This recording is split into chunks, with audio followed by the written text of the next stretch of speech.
हरे कृष्णा दीदी, दंडवत प्रणाम। दंडवत। ओम अज्ञानति दीदी दंडवत प्रणाम। हरे कृष्णा दंडवत दंडवत प्रणाम दीदी। दंडवत। ओम अज्ञानतिमिरान्धस्य ज्ञानाञ्जन शलाकया चक्षुरुन्मिलितं येन तस्मै श्रीगुरुवे नमः। नमो महावदन्याय कृष्ण प्रेम प्रदायते कृष्णाय कृष्ण चैतन्य नामने गौरतुषे नमः। हे कृष्ण करुणा सिंधु दीन बंधु जगतपते गोपेश गोपिका कांत राधा कांत नमोस्तुते। तप्त कांचन गौरांगी राधे वृंदावनेश्वरी वृषभानुसुते देवी प्रणमामि हरिप्रिय। तवैवास्मि ना जीवामि त्वया विना इति विज्ञाय राधे त्वं नये मां चरणान्तिकम्। गुरुवे गौरचन्द्राय राधिकाय तदालय कृष्णाय कृष्ण भक्ताय तद्भक्ताय नमो नमः। वांछाकल्पतरुभ्यश्च कृपा सिन्धुभ्येव च पतितानां पावनेभ्यो वैष्णवेभ्यो नमो नमः। श्री कृष्ण चैतन्य प्रभु नित्यानंद श्री अद्वैत गदाधर श्रीवासादि श्री गौर भक्त वृंद।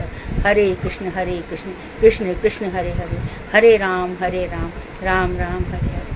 मैं सर्वप्रथम मध्य गुरु पाद्म पद्म परमाराध्यतम नित्य प्रविष्ट ओम विष्णुपाद अष्टोत्तरशत श्रीमद् भक्ति वेदांत श्री नारायण गोस्वामी महाराज मध्य शिक्षा गुरु पाद्म पद्म परमाराध्यतम नित्य प्रविष्ट ओम विष्णुपाद अष्टोत्तरशत श्रीमद् भक्ति वेदांत श्री बामन गोसाई महाराज के अभय चरणारविंद बिंदु में अनंत कोटि दंडवत प्रणाम ज्ञापन कर उनकी अति कृपा की वांछा करती हूँ। मैं ग्रंथराज मणि श्रीमद् भागवतार्क मरीचि माला तदई रचयिता ओम विष्णुपाद सच्चंद्र भक्ति विनोद ठाकुर के चरणारविंद बिंदु में असंख्य कोटि दंडवत प्रणाम कर उनकी अति कृपा की वांछा करती हूँ। मैं सभी वैष्णवियों के चरणों में यथायोग्य बंधन अभिवादन दंडवत प्रणाम करती हूँ। तो हमारा रस का प्रसंग चल रहा है भागवत। कृष्णा दीदी दंडवत। हाँ, हरे कृष्ण दंडवत। तो हमारा भागवत का प्रसंग चल रहा है और इसमें हम पहुंच गए हैं रस तक। रस की बातें चल रही है और हम बता रहे हैं बार बार कि जो भगवान है वो रसो वही सहा है, भगवान रस स्वरूप हैं। तो कॉमन फैक्टर होना चाहिए, जैसे कि प्लस और प्लस मिलकर प्लस होता है, माइनस और माइनस मिलकर प्लस बनता है। उसी प्रकार से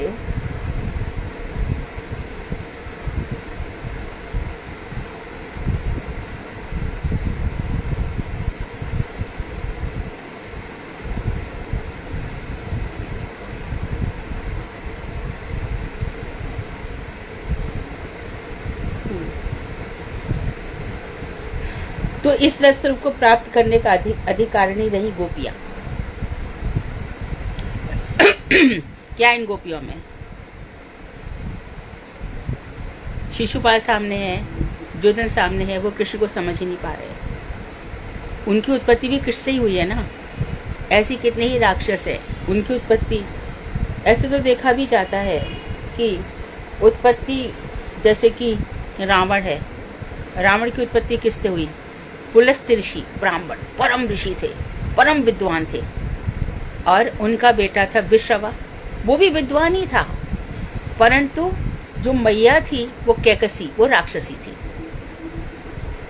तो रावण में विद्वान था, वेद पढ़े थे, उसने वेद पढ़े थे, वो जानता भी था वेदों में, लेकिन जो वेद में रस ब्रह्म है, मर्यादा पुरुषोत्तम भगवान श्री राम है, उनको समझ नहीं पा रहा था। कथावाचक कहते हैं कि जब धनुष यज्ञ उठाया गया तो रावण आया था और कह के गया था कि राम सीता को तो मैं उठा लूंगा। तो तभी वो समझ गया था कि इस तरह से जो मेरे भाई खरदूषण को मारे आए हैं और जिन्होंने ताड़का, जो हमारी ताड़का बहन है, उसको भी उन्होंने मार डाला, तो साधारण व्यक्ति तो है, मेरा काल तो आ गया। इतना उसको एहसास था तो उसने मारीच को भेज कर देख लिया था। तो ऐसे जो असुर की उत्पत्ति हुई, उसी के यहाँ पर भाई कुंभकर्ण है, लेकिन विभीषण भी है। तो रावण वहाँ पर जाता है, रावण वहाँ पर हनुमान पहुँचते हैं।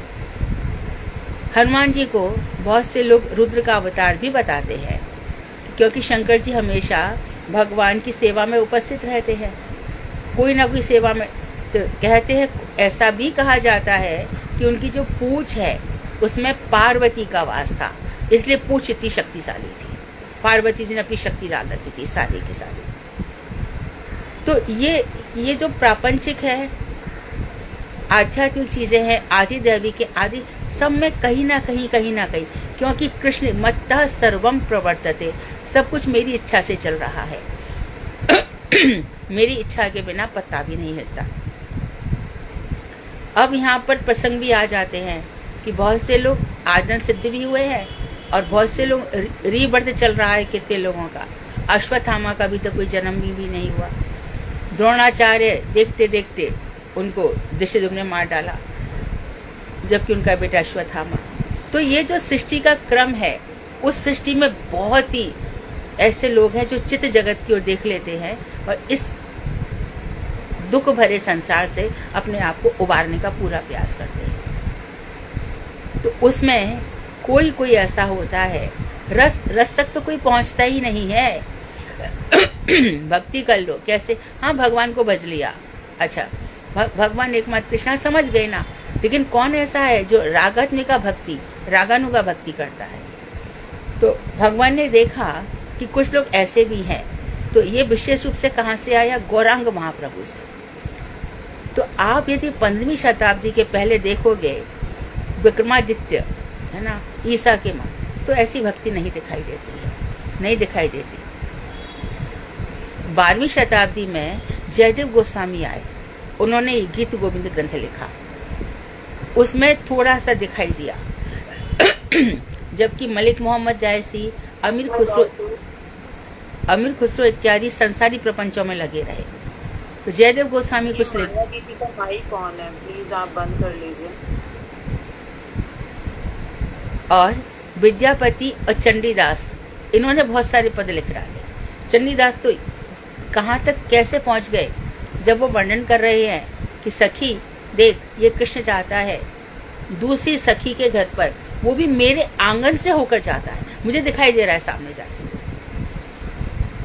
तो परिरस वहां भी देखा गया।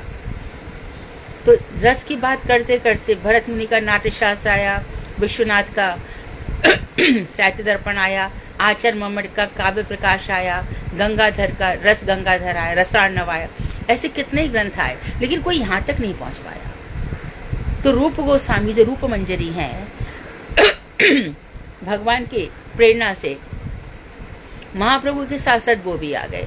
रूप गोस्वामी आ गए, लवंग मंजरी सनातन गोस्वामी बनकर आए, तुंग विद्या प्रबोधन सरस्वती बनकर आ गए, गुण मंजरी विलास मंजरी जीव गोस्वामी, गोपाल भट्ट गोस्वामी और कस्तूरी मंजरी कृष्णदास कविराज गोस्वामी बनकर आ गए।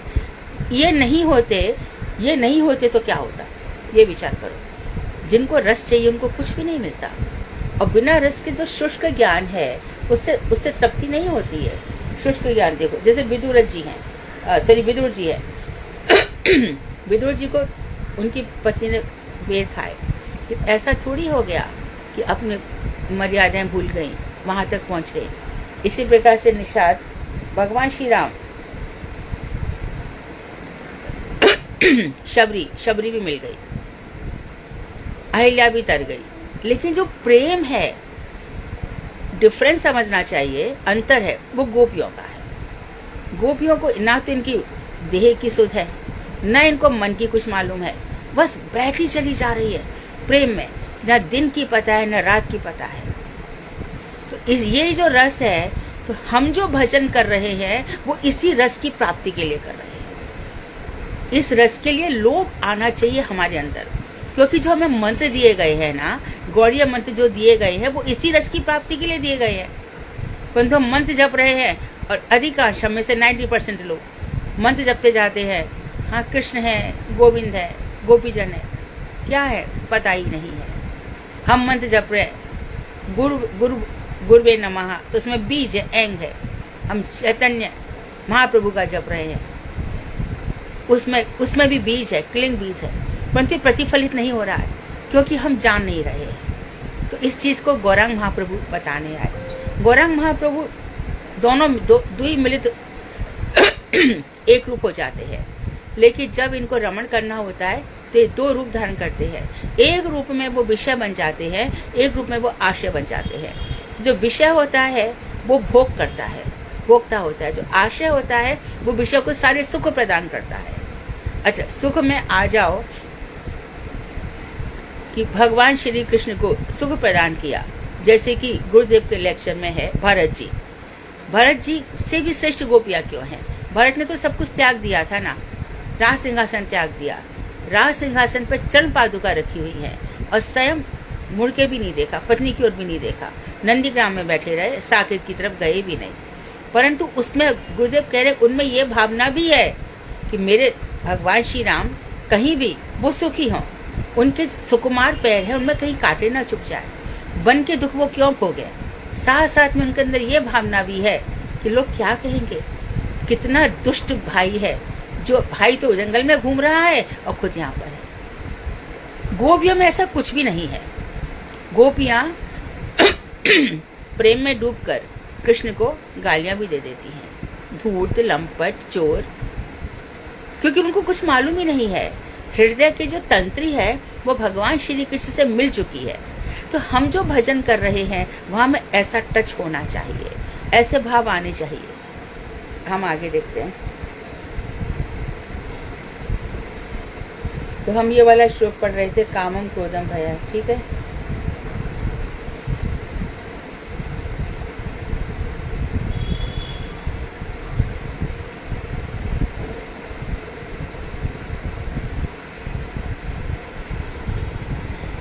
कामं क्रोधं भय स्नेहं ऐक्यं सौहृदमेव च नित्यं हरौ विदधतो यान्ति तन्मयतां हि ते। काम, क्रोध, भय, स्नेह, ऐक्य और सौहृद, ऐक्य मतलब आपस में एक हो जाना, और सौहृद सहृदयता, मित्रता, सदैव श्री कृष्ण में नियुक्त करने से कृष्ण लीला के साथ तन्मयता प्राप्त होती है। तो अब इसको कृष्णा दीदी, दंडवत प्रणाम। हाँ, आपने इससे पहला श्लोक कहा था दीदी, इसको पूरा करेंगे, वो पूरा नहीं हुआ था पिछली क्लास में। अच्छा अच्छा, ठीक है। 22वां श्लोक जी, 22वां श्लोक पूरा नहीं हुआ था, ऐसा नीचे, ठीक है। तो मैं इसकी भूमिका पढ़ लेती हूँ। भगवान और उनकी नित्य लीला स्थली, गोलोक, वृंदावन आदि सभी कुछ अव्यय, अप्रमेय, निर्गुण तथा चिन्मय है।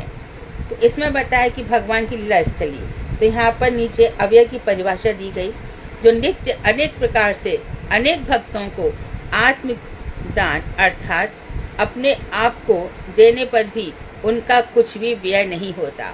अव्यय का अर्थ ये भी होता है कि जिनका कभी कुछ नष्ट नहीं होता, कुछ भी व्यय नहीं होता। लेकिन यहाँ पे बहुत सुंदर परिभाषा दी गई है कि अनेक प्रकार से कई प्रकार से, जैसे कि समझ लेना चाहिए कि द्रौपदी को उन्होंने चीर बढ़ाया, हाथी गजन को पकड़ा तो मगरमच्छ का सिर काट दिया, प्रहलाद के लिए नरसिंहदेव खम्भ फाड़ कर आए। तो अनेक प्रकार से अनेक भक्तों को आत्मदान अर्थात अपने आप को देने पर भी कई भक्तों को वो अपने आप को भी बेच डालते हैं, अपने आप को भी दे देते हैं, तो उनका कुछ भी व्यय नहीं होता, कम नहीं होता, इसलिए उन्हें अव्यय कहा जाता है। और फिर कहा अप्रमेय। अप्रमेय क्यों कह रहे हैं, यह कैसे संभव है? इसलिए कह रहे हैं। एक मिनट, माया दीदी अपना स्पीकर ऑफ करिए प्लीज। माया दीदी स्पीकर ऑफ करिए, माया दीदी स्पीकर ऑफ करिए प्लीज।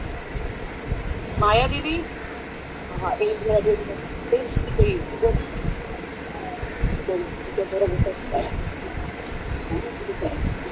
सुन ही नहीं रहे हैं। आप सभी अपना क्लास में स्पीकर ऑफ कर।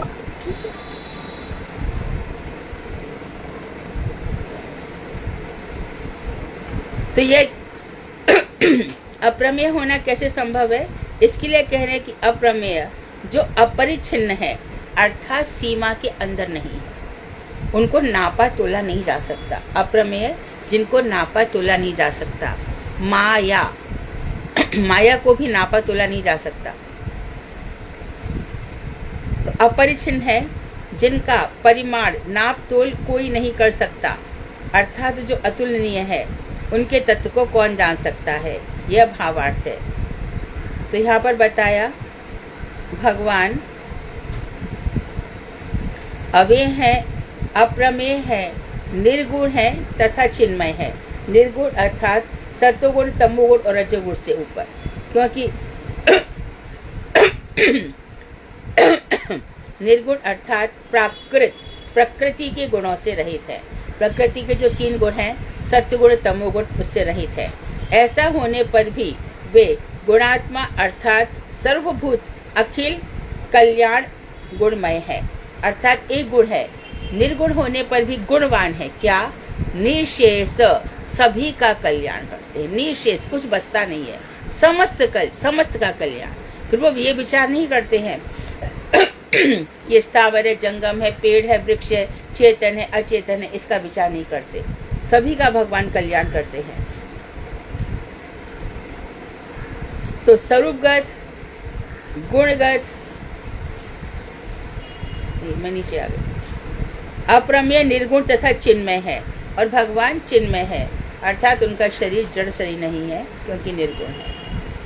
कृष्ण लीला का प्रपंच विजय अर्थात इस जगत में उदय केवल अधिकारी जीवों के परम मंगल के लिए होता है। ये और भी क्लियर कर दिया। भगवान श्री कृष्ण का जो जन्म होता है, जो अधिकारी हैं अर्थात जो भक्ति कर रहे हैं, उनके परम कल्याण के लिए होता है। उन्हीं के लिए भगवान आते हैं। मद भक्त विनोदार्थम, मैं अपने भक्तों के, अच्छा आधे खुद ही कहा है, परित्राणाय साधूनाम विनाशाय च दुष्कृताम, साधुओं के परित्राण के लिए, दुष्टों के विनाश के लिए। ये तो कहा है भगवान ने। और भी कहा है कि जब अभ्युत्थानम अधर्मस्य, अधर्म का अभ्युत्थान हो जाता है, अधर्म जब बढ़ जाता है तब भगवान आते हैं। तो जब भगवान आते हैं तो उस समय खास अधिकारी भी आते हैं। जिस समय भगवान आते हैं उस समय, जैसे कि गौरांग महाप्रभु के समय, अभी की बात है, कितने ही ऐसे जीव आए। एक बार गुरुदेव अपने ही किसी साथी से कहे, अपने किसी गुरु भ्राता से, मेरे ही सामने बैठी थी वहाँ पे, तब कह रहे थे, अरे हम लोग महाप्रभु के समय पैदा हुए होते तो कुछ तो थे, हम तब भी थे, ऐसे वो लोग आपस में बता रहे थे। तो जिस समय जो अवतार लिया जाएगा, उस समय जो योग्य अधिकारी है वो समय आए।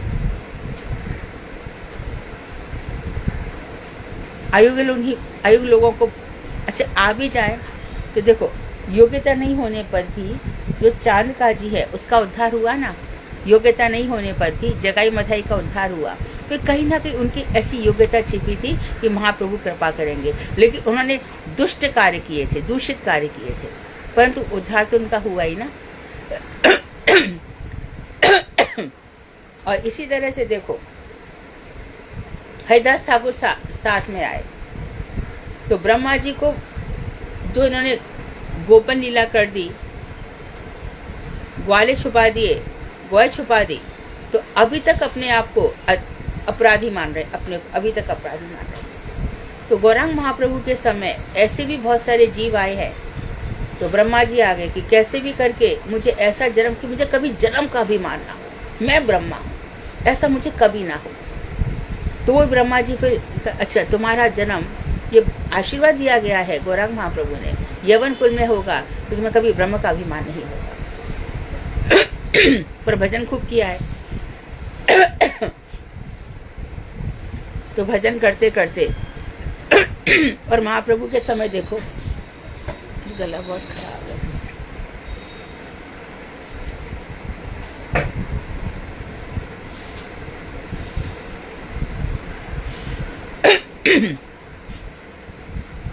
तो महाप्रभु के समय देखो कितने ही ऐसे लोग आए हैं जिनका महाप्रभु ने उद्धार किया है। राजा प्रताप रुद्र आए, प्रताप रुद्र राजा आए, है ना। उनको महाप्रभु कह रहे हैं कि मैं विषय का मुख नहीं देखना चाहता, मैं इस विषय का मुख देखना नहीं चाहता। फिर भी कैसे ना कैसे करके उनके मुख से जब बरहा पीड़म नटवर बपू निकला, तब महाप्रभु ने उनको स्वीकार किया। तो ऐसे अनेक लोग आए हैं। तो यहाँ पर बताएं कि कुछ अधिकारी लोग आए हैं उनके कल्याण के लिए। तो भगवान प्रपंच विजय अर्थात इस जगत में उदय केवल अधिकारी जीवों के परम मंगल के लिए होता है।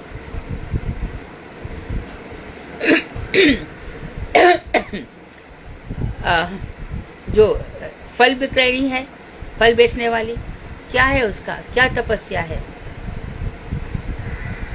लेकिन फिर भी देखो और जितने भी ये सब आए, बकासुर, अघासुर, प्रलंबासुर, ये सब असुर थे। इनका पूर्व जन्म का यदि वर्णन पढ़ा जाए तो पता चलेगा कहीं ना कहीं इनसे कनेक्टिविटी है। तो इस समय जो अधिकारी जीव है, अच्छा इस समय जो साधन कर रहे हैं वो अधिकार प्राप्त करके वहां जाएंगे जहां भगवान श्री कृष्ण ने जन्म लिया है, जहाँ पे वो प्रकट हुए हैं, वहां जाएंगे। तो जगत में उदय केवल अधिकारी जीवों के लिए ही, परम मंगल के लिए होता है। श्लोक में प्रयुक्त व्यक्ति शब्द का अर्थ केवल प्रपंच में उदय होना है, यानी व्यक्त होना है। आगे हमने ये श्लोक पढ़ लिया था, काम, क्रोध, भय, स्नेह, ऐक्य और सौहृद, ये श्री कृष्ण में नियुक्त करने से कृष्ण लीला के साथ तन्मयता युक्त होती है। कैसे? काम था गोपियों में, मत कामा रमणम, तो गोपियों ने काम से भगवान श्री कृष्ण को प्राप्त किया है। क्रोध शिशुपाल, इसको कितना क्रोध है भगवान के प्रति, लेकिन तब भी उसकी गति हुई है। काम, क्रोध, भय कृष्ण, कंस को भय है, उसने भय से प्राप्त किया है।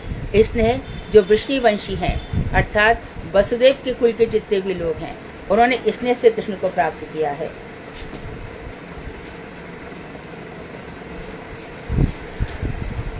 और ऐक्य, कौन सा श्लोक चल रहा है हमारा?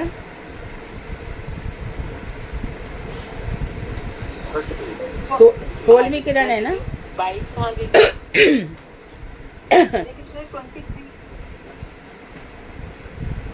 16वीं किरण का चल रहा है ना, 16 किरण 22। जी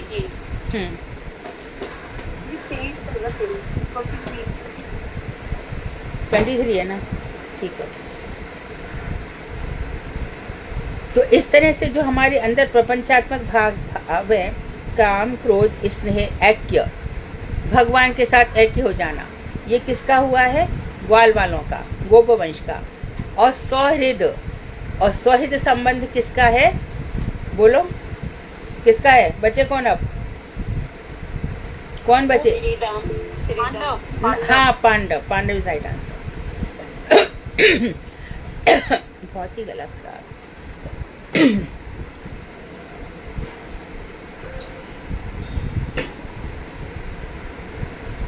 तो पांडवों ने सौहृद से उनको प्राप्त किया है, ठीक है।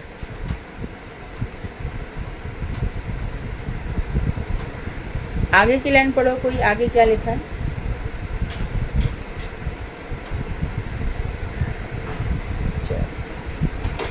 आगे लिखो देखिए, आगे लिखता है। हाँ बोलो। और सौहृद से, बोलो। सौहृद सदैव श्री कृष्ण में नियुक्त रहने से कृष्ण लीला के साथ तन्मयता प्राप्त होती है। हाँ, तो ये सब भगवान श्री कृष्ण के साथ, उनकी लीलाओं के साथ तन्मयता प्राप्त हो जाती है। तो काम, क्रोध, ये सब आपको बताए गए।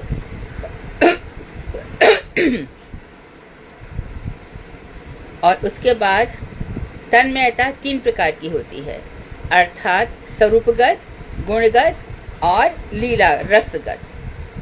तो इसमें क्रोध तथा भय के द्वारा स्वरूपगत तन्मयता प्राप्त होती है। क्रोध और भय, यानी कि कृष्ण का इतना आवेश हो गया क्रोध और भय में, क्रोध शिशुपाल और भय से कंस, ये भगवान में तन्मय हो गए, ये स्वरूपगत तन्मयता हुई। और उसके बाद बता रहे हैं कि हाँ, लिखा ही है इसमें, सॉरी, कंस और शिशुपाल इसके उदाहरण है। मायावादी सन्यासी भी, मायावादी सन्यासियों को लिया, देखो इसी स्वरूपगत तन्मयता को प्राप्त करते हैं। इसको समझो, मायावादी सन्यासी, तो कंस और शिशुपाल को जो प्राप्त हुआ तो उनको ना तो भगवान की लीलाओं का आस्वादन हुआ, ना भगवान के गुणों का आस्वादन हुआ। इसी प्रकार जो मायावादी हैं वो क्या करते हैं कि भगवान के ब्रह्म स्वरूप का ही चिंतन करते हैं। उनकी लीलाएं भी हैं, उनमें रस भी है, वो उनको नहीं मिलता, लेकिन भगवान के जो ब्रह्म, उनका जो स्वरूप है, स्वरूपगत आस्वादन वो कर पाते हैं, तो उनको भी तन्मयता होती है, वो ब्रह्म के साथ तन्मय हो रहे हैं। इस चीज को ये बहुत सुंदर 1000 उदाहरण देकर कभी नहीं समझ सकते जो हम समझ रहे हैं। क्रोध से और भय से, क्रोध शिशुपाल, भय से कंस। तो क्या होता था, कंस दिन रात भगवान का चिंतन करता था कि मेरा मारने वाला पैदा हो गया है। सुबह दोपहर शाम उठते उसको होश ही नहीं रहता था, इतना भयभीत वो रहता था। एक एक बच्चा आता जाता था, मन में भाव भी आता था कि नहीं छोड़ दो मेरे को, तो 8वें पुत्र से डर है। लेकिन नारद जी ने सोचा और वसुदेव ने भी सोचा कि जल्दी जल्दी इसको हो जाए तो कम से कम इस पापी से धरती मुक्त तो हो जाए। तो उस समय भी जब खुद देवी जी आई है और कंस ने उनका पैर पकड़ा है, तो उन्होंने पैर उठा के उसके सिर पे पटका। उसके बाद भी जब चारों मुष्टिक पहलवानों को इसने खड़ा किया और उसके बाद कुबला पीठ हाथी को भी इसने लगाया। भय की अवस्था देखो, अक्रूर चाचा है, अक्रूर को भेजा कि कैसे भी करके आए हैं, जाकर के मंच पर बैठा भी है ये, लेकिन वो जो इसके अंदर की जितनी भी शक्तियां थी सब भय में नष्ट हो गई थी। भय के कारण इसकी हालत ही खराब हो गई थी। तब भगवान ने ऐसा वर्णन आते, कंस को मारा पीटा ऐसा कुछ भी नहीं है। जहाँ पे वो बैठा था, जैसे कोई सोफा होता है, सोफे के ऊपर एक ये सीट सी होती है ना ऊपर, ऐसी भगवान उस मंच पर चढ़े ऊपर और खाली ऐसे किया, वो गिर गया नीचे गिरते वो मर गया। भगवान उसको घसीट रहे हैं ये देखने के लिए, दिखाने के लिए कि देखो अब इसमें जान नहीं है। तो इस तरह से भय से तन्मय हो गया। इसी प्रकार से शिशुपाल जब ये पैदा हुआ था तो ये भी बुआ, भगवान की बुआ का ही बेटा था, शश्रुत कीर्ति नाम था उसका। तो जब ये हुआ था तो इसके 3 आंखें थी और 4 हाथ थे। तो डर गई, आकाशवाणी हुई कि जिसके हाथ में जाकर के इसकी 1 आंख और 2 हाथ गायब हो जाएंगे, समझ लेना उसी के हाथ से इसकी मौत है। तो कृष्ण आए, बुआ ने कृष्ण को ये बच्चा पकड़ा दिया। कृष्ण के हाथ में जाते ही उसका आंख भी चला गया तीसरा और दोनों हाथ भी चले गए। अब बुआ बोल डर गई कि इसकी मृत्यु तो कृष्ण इसको मारना मत, कृष्ण नहीं, मैं नहीं मारूंगा। तो कृष्ण समझ गए कि कोई साधारण है नहीं, वैसे वो जय विजय में से एक है, शिशुपाल और दंत वक्र वो जय विजय ही है ना, लेकिन इस समय भगवान को वीर रस का खूब आस्वादन करा रहे हैं। तो ये आया यहाँ पर, तो जैसे जैसे बड़ा होता गया तो इसको मालूम पड़ता चला गया कि मेरी मौत तो कृष्ण के हाथों से होनी है। हमेशा उनसे क्रोध ही रहता था इसको। जब रुक्मणी का विवाह हुआ तो उस समय शिशुपाल से संबंध नक्की हो गया था, इसके साथ ही होगा। भगवान श्री कृष्ण रथ लेकर आ गए थे, उनको भी जनवासे में जहाँ बारात रुकी थी वहाँ पे भगवान को बैठा दिया गया था। उसके बाद जब रुक्मणी जी गई हैं पार्वती जी की पूजा के लिए, तो उस समय कृष्ण का ये सही वक्त है। तो उस जब रुक्मणी आ रही हैं वहाँ पर बैठे बैठे कृष्ण उसी रथ को ले आए। डर तो शिशुपाल को उसी समय से हो गया था कि आ गया, पता नहीं क्या करने आया है, क्योंकि कृष्ण वहाँ से अकेले चले आए। तो भैया बलराम ने सोचा कि अकेले चला गया है, पता नहीं मुझसे कुछ कह के भी नहीं गया, कुछ बोल के भी नहीं गया। रुक्मणी ने पत्र भेजा तो ब्राह्मण ने जब पत्र पढ़ा उन्होंने कि जल्दी आ जाना, नहीं तो मैं बच नहीं पाऊंगी, आपका हिस्सा कोई सियार ना ले जाए जो शेर का हिस्सा है। तो भगवान ये सब सुन के चले आए। बलराम भैया को भी कुछ नहीं बताया, द्वारका से चले भागे चले आए, वहाँ जनवासे में रुक गए। इसके बाद जैसी रुक्मणी पूजा करके आई है, भगवान ने एक रुक्मणी को ऐसे एक हाथ दिया है और उस हाथ से रुक्मणी जी, और हाथ के साथ भगवान ने जो घोड़ों की लगाम है वो रुक्मणी जी के हाथ में पकड़ा दी और फटाफट रथ आगे लेके चले। इतनी देर में शिशुपाल इत्यादि आ गए और उनका भाई रुक्मी आ गया। तो बाद में ये जो कथा है फिर उसके बाद की बात है। तो शिशुपाल को दिन रात ये डर लगा रहता था हमेशा क्रोध। उस समय उसको इतना क्रोध आया, बाद में जब भगवान रुक्मणी के साथ रह रहे हैं तब भगवान ने रुक्मणी से हास परिहास भी किया था। रुक्मणी, हम कैसे अकिंचन है, कहाँ तुमने हमसे विवाह कर लिया? अरे तुम्हारे पास तो शिशुपाल जैसे कितने धनवान लोग थे, तुम उनके साथ रहती तो बहुत अच्छा रहता। तो ऐसे शिशुपाल क्रोध में। तो अब इसने क्या किया कि जब युधिष्ठिर का राजस्व यज्ञ हो रहा है उस समय अग्र पूजा की बात आई। सब प्रथम पूजा किसकी होगी, सबसे पहला सम्मान किसका किया जाएगा? जितने भी आमंत्रित अतिथि हैं उनका एक एक करके सम्मान होगा, लेकिन सर्वत्र सबसे पहले पूजा किसकी होगी? सबसे पहले अग्र पूजा की अधिकारी तो जिस तरह से देखा जाता है ऐश्वर्य में, वीरता में, धर्म की बातों में, इसमें कृष्ण ही सबसे आगे हैं, ऐसा सहदेव ने बताया। नकुल सहदेव है ना, सहदेव ने प्रस्ताव रखा, ये प्रस्ताव सबको स्वीकार हुआ। शिशुपाल के मन में क्रोध की आग लग रही थी, वो चुप ही बैठा रहा और जब तक चुप बैठा रहा अभी नहीं बोला, अभी उसने विरोध नहीं किया।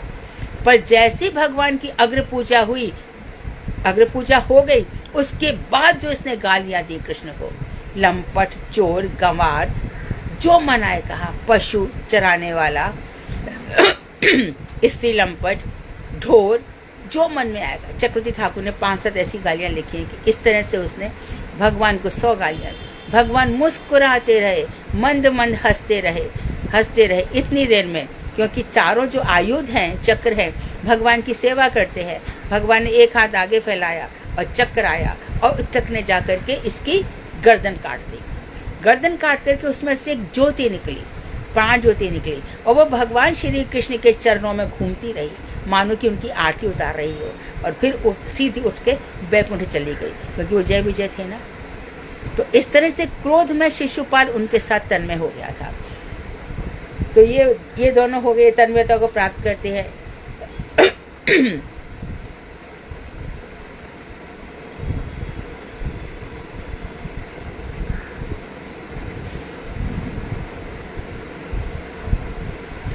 अब इसमें बता रहे हैं स्वरूपगत तन्मयता में जो मायावादी का बताया, इसमें आत्मा का लोप हो जाता है।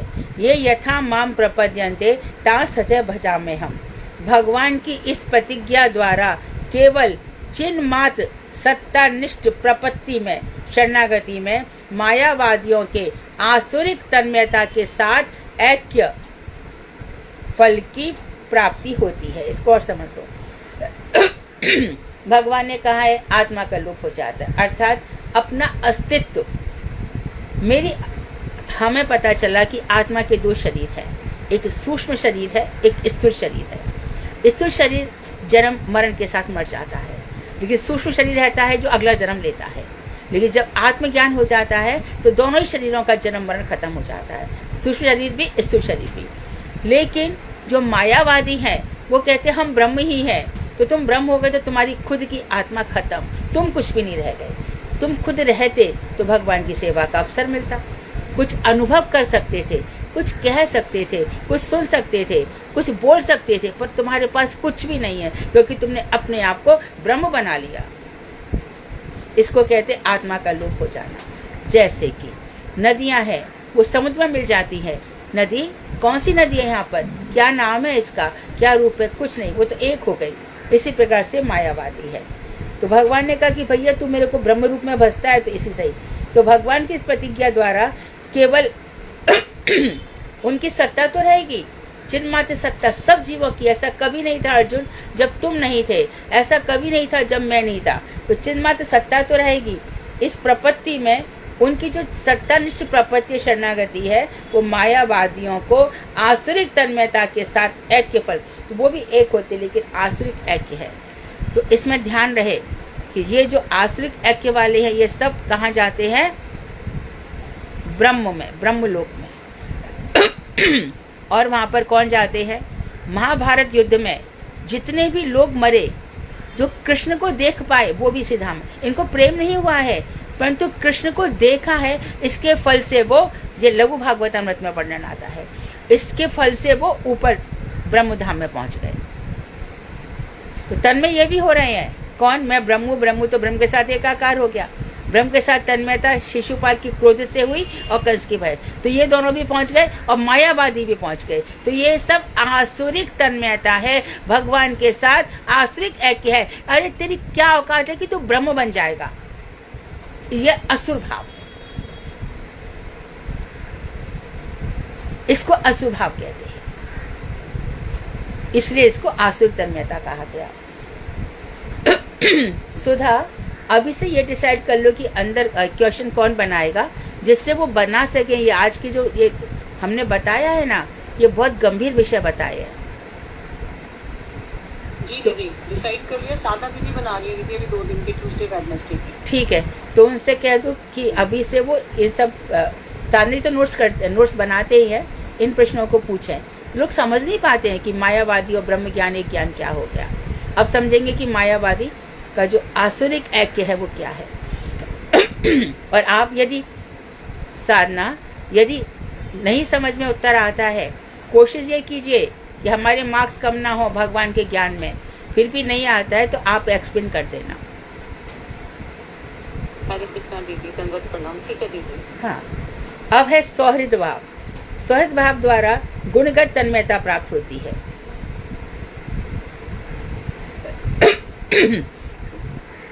इस समय भक्त एकांतिक रूप में श्री कृष्ण में तन्मय रहता है। कृष्ण गुणगत होकर भक्त दास्य, सख्य और वात्सल्य प्रेम में मग्न होता है। तो यहाँ पर शॉर्ट कर दिया है। सौहृद भाव द्वारा जब भगवान श्री सौहृद है इनका पांडवों के साथ, उनके साथ गुणगत तन्मयता प्राप्त होती है। तो भगवान श्री कृष्ण विश्व व्यापक रूप दिखाया है, और भगवान श्री कृष्ण कैसा गुण है कि अर्जुन के सारथी बन गए। इतना ही नहीं, घोड़ों के पैर भी धोते थे कृष्ण। शाम को जब महाभारत युद्ध समाप्त हो जाता था, बैठ करके दूसरे दिन का ये विचार किया जाता था कि आज जो प्रसाद, ये महाभारत जिसने पढ़ा होगा, कल जो भोजन की व्यवस्था होगी उसमें आज इतने लोग मर गए, पता नहीं कैसे गिन लिया जाता था, कल इतने लोगों का भोजन शाम को होगा। शाम को सब लोग मिल बैठ करके बैठते थे। उस समय अलाउड नहीं था कि चुपके से मारिया। ये चुपके से मारा किसने? अश्वत्थामा ने द्रौपदी के 5 पुत्रों को रात में मार लाया, ये समझ करके कि उसने 5 पांडवों को मारा है। तो शाम को बैठ करके व्यवस्था होती थी कि आज कितने लोगों का भोजन बनेगा, तो कृष्ण बता देते थे इतने लोग होंगे। तो ऐसे महाभारत में श्री कृष्ण के बहुत से गुण सामने आए।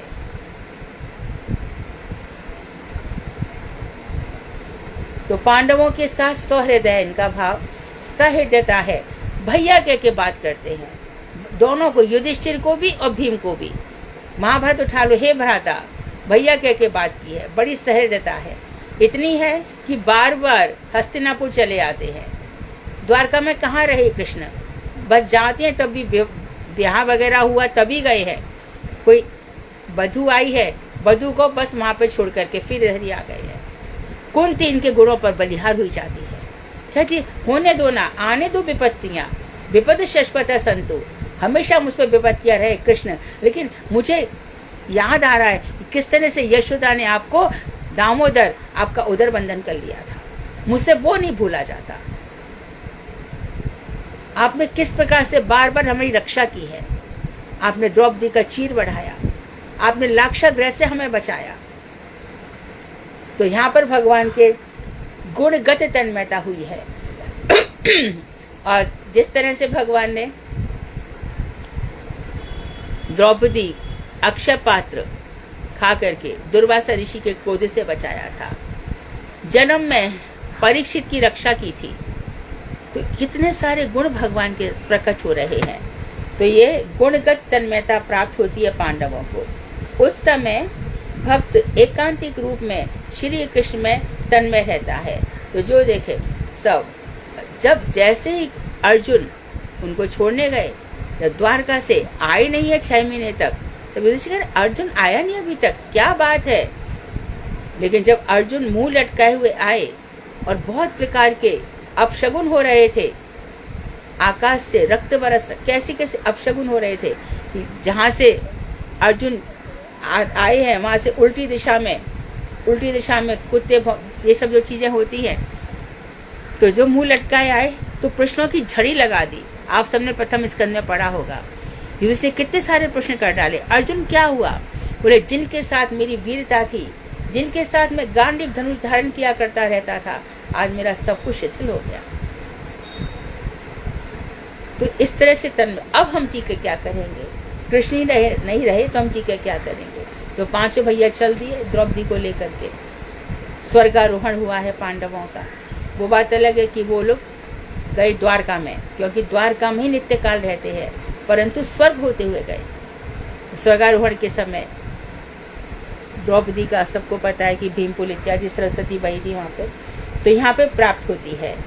उस समय भक्त एकांतिक रूप से अर्जुन, ये सब और भी अर्जुन का देखो, रुक्मणी के पास कृष्ण रहते, कृष्ण रुक्मणी के पास जरूर है, सोए भी हैं, उसी सेम बेड पर भी सोए हैं, लेकिन या तो हे राधे हे राधे हे राधे राधे ऐसे याद ही करते रहते दिन रात। तो रुक्मणी तो राधे जी के आगे एकदम आत्महारा हो गई थी, नित्य निरंतर उनका ही स्मरण करते हैं। लेकिन एक बार रुक्मणी और आ गई बाहर कि ऐसा कौन है, हे कृष्ण कृष्ण गुडाकेश। अर्जुन ने निद्रा को जीत लिया था और गुडाकेश अर्जुन बाहर पड़े हैं। उस समय देखा कि कृष्ण मेरे को छोड़ करके अर्जुन के पास सोए हैं। कैसा सौहृद है, जहां पर अर्जुन के पैर है भगवान का सिर है, और जहां भगवान का सिर है वहां अर्जुन के पैर है। लेकिन रोम रोम से हे कृष्ण हे कृष्ण हे कृष्ण। भजन हो तो ऐसा, हनुमान जी का रोम रोम से यही आवाज निकल रही है, राम राम राम राम, कृष्ण कृष्ण कृष्ण। तो ये है तन्मयता, ये एकांत रूप से श्री कृष्ण में तन्मय रहता है भक्त। अब आगे बता रहे हैं, ये हो गया सौहृदगत और अब बता रहे हैं कृष्ण गुणगत। गुणगत होकर भक्त क्या हो जाता है? दास से सख्य और वात्सल्य प्रेम में मग्न रहता है। तो यहाँ भी उनके गुणों से प्रभावित होता है। कौन से वाले गुणगत है यहाँ पर? इसी में गुण वाले ही चल रहे हैं। इसमें तीन चीज और आ जाएंगी, दास से सख्य और वात्सल्य। प्रेम में मग्न रहता है, दास भक्ति में, वात्सल्य भक्ति में और सख्य भक्ति में। दास से रक्तक पक्तक, सख्य मधुमंगल मन सुखा तन सुखा, अर्जुन ब्रज वाले अर्जुन, स्तोक कृष्ण उज्ज्वल इत्यादि। और वात्सल्य तो नंद बाबा यशोदा है। देवकी का वात्सल्य रस में आनंद नहीं हुआ है। काम के द्वारा हमने पहली बता दिया लीलागत तन्मयता है। गुणगत तन्मयता होती, स्वरूपगत तन्मयता गुणगत हो गई। अब लीलागत जो तन्मयता है ये आती है, यह है गोपियों के अनुगत भक्तों का प्राप्य अर्थात साध्य है। साधनोतिथि साध्य, साधना की जा रही है साध्य की प्राप्ति के लिए, लक्ष्य की प्राप्ति के लिए। तो काम के द्वारा लीलागत तन्मयता। अब आ जाओ लीलागत तन्मयता कैसी है, कैसे दिखाई देगी? अच्छा, ब्रज में लीलाएं हो रही हैं, बकारी कृष्ण है, बक को मार रहे हैं, कंसारी हैं, प्रलम्बारी है, अघासुरारी है, मुरारी है, भगवान को अरि मतलब शत्रु, इन सब को पुकार रही हैं। लेकिन कैसे लीला में गत तन्मयता हुई है? भगवान श्री कृष्ण अंतर्धान हो गए। अब तो राधा जी भी अकेली रह गई। ये सब यमुना नदी के किनारे पर आगे वंशी बन गए और वहां पर लीलागत के देखो कैसी तन्मयता है। जल्दी से श्लोक बोलो गोपी गीत का, जहां पर लीलाओं की स्मृति हो रही है, जल्दी बोलो।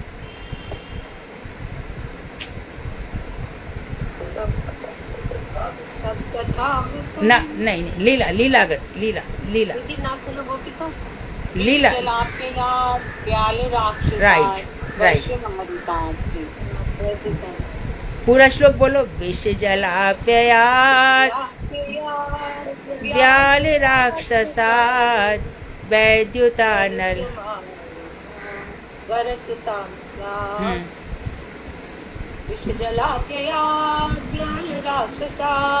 वर्ष मारुतात वैद्युतानलात्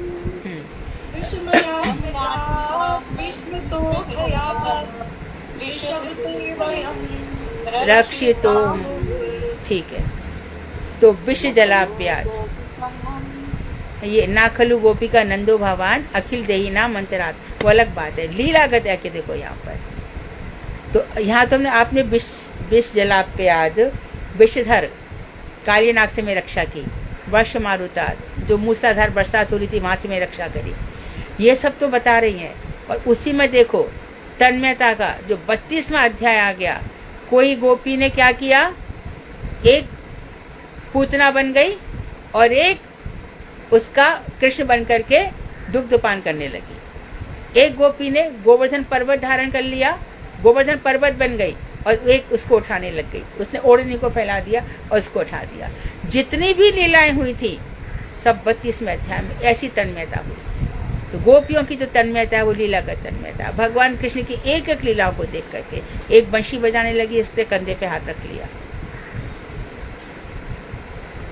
तो 32वां अध्याय पढ़ के देखना, तब मालूम पड़ेगा कि लीलागत तन्मयता कैसी है। यही गोपियों के अनुगत भक्तों का प्राप्य है। तो जो गोपियों के अनुगत में जो भजन कर रहे हैं उनके लिए प्राप्य यही है। दास सख्य वात्सल्य और मधुर आदि रस पृथक पृथक रागानुग साधन भक्ति से उदित होते हैं। दास डिफरेंट है, इन सब में डिफरेंस है। सख्य अलग होगा, वात्सल्य, और है तो सब मधुर रति के, लेकिन इनके सब रस अलग अलग हैं। जो वात्सल्य रस में यशोदा जी का है वो राधा जी का थोड़ी होगा, जो रक्तक पत्रक का है वो मधुमंगल का थोड़ी होगा। तो अलग अलग रागानुग साधन भक्ति, तो इसमें जिसका भी जो रागात्मिक है हम उसका अनुग फॉलो किया है, अनुसरण अनुकरण अनुसरण अनुसरण इज राइट वर्ड, अनुकरण गलत है, अनुसरण जो किया है वह साधन भक्ति से उदित होते हैं। तो भजन करते करते हमें कोई भी इसमें से क्लिक हो जाता है हमारे हृदय को। इसकी सेवा बहुत सुंदर है। हमारे मथुरा में जितने भी चतुर्वेदी है ना, उनके अंदर सख्य रसी रहता है। बहुत सी ऐसी भी हैं आज भी जिनके अंदर वात्सल्य रस पर वो बहुत कम देखा जाता है। हम ऐसा क्यों कह रहे हैं? जब कंस अभी अक्षय नवमी आती है ना, कंस को मारने जाते हैं, तो चाहे कोई भी चतुर्वेदी दुबई रहता हो, कहीं भी रहता हो, कितने भी दूर, लेकिन कंस उस सब नहीं बोलते, कंस पे आए। कब आएंगे काका जी? कंस पे आएंगे। ताऊ जी कब आएंगे? कंस पे आएंगे। तो यहाँ पर, और जब सब बढ़िया बढ़िया एकदम सूटेड बूटेड लोग भी हाथ में डंडा लेकर के, और डंडा भी एक या दो दिन से नहीं, कई दिनों से उसमें तेल लगाया जाता है। क्यों लगाया जा रहा है? अरे हमारे सखा का काम है, कंस को मार के आएंगे यार। ऐसा सख्य भाव है। तो अच्छा, ये तन्मयता होती है। अब भजन करते करते अब ये लोग कौन से मंत्र के अधीन होकर सख्य भाव की उपासना करते हैं? ये वल्लभाचार्य जी ने मंत्र दिया। कौन सा मंत्र है उनका? श्री कृष्ण शरणम मम, श्री कृष्ण शरणम मम, श्री कृष्ण मेरी शरण है। अब मेरी शरण में आप कोई सा भी भाव ले लो, वात्सल भी ले लो, मधुर भी ले लो, उसमें कोई सा भी ले सकते हो ना। तो सख्य भाव ले लो, इसके लिए स्पेशल मंत्र तो नहीं चाहिए। सख्य भाव में अष्ट सखाइए पूरे की पूरे, वल्लभाचार्य जी, विठलादी जी, कुंभनदास जी, गोविंदास जी, चीतरमल जी, गोविंदास जी और शीत स्वामी, ये सब जो 8 हैं, ये सखा भाव से रहते हैं। और कृष्ण इनके साथ सखा भाव से रहते थे। अभी तो उस मूर्ति को गोपन कर दिया गया है, परंतु जब हम बचपन में जाते थे, प्रेमान प्रभु भी हमारे साथ होते थे, तो उस समय वो दिखाते थे क्या कि कृष्ण रोज गोविंद कुंड में, गोविंद कुंड कृष्ण को बहुत अधिक प्रिय है, तो गोविंद कुंड में कृष्ण उठा करके कंकड़ी मारते थे। तो 5 दिन तक मुस्कुरा दिए गोविंदास, कुछ नहीं बोले। एक दिन गोविंदास ने उठा के कंकड़ी स्वयं भी मारी, तो अपना गाल फुला लिया, और वो जो गाल फुलाई मूर्ति ना अभी तक है, अब उसको छुपा दिया गया है। ऐसे रूठे, अभी तक रूठे बैठे हैं। तो वहां पे सखा भाव से चला सब। आपको ये कथा पहले भी हमने सुनाई होगी, अभी मन है तो सुना देते हैं। ये कथा आती है अष्ट सखाओं के, जो इनकी 352 वैष्णवन की वार्ता, उसमें एक कथा आती है। बहुत ही सुंदर कथा हम शॉर्ट में सुनाते हैं कि भगवान श्री कृष्ण ने मोहन भंगी से कहा कि अरे मोहन, गोविंद कुंड कृष्ण को बहुत अधिक प्रिय है, बहुत अधिक, क्योंकि ये वो जल है जो इंद्र बिरजा नदी से ले आए थे। कहाँ पर? ऐरावत के सूंड पर रख के लाए थे एक कलश। वो कलश बड़ा रत्नों से जड़ित हुआ, बड़ी बढ़िया चमक रही थी उस कलश में। चकोती ठाकुर लिख रहे हैं भागवत में, हमने भागवत में डाल दिया इस चीज को। तो उसमें से पानी भर लाए, पानी भर के जो जल आया है उसी जल से भगवान का अभिषेक किया है और भगवान को गोविंद नाम दिया है।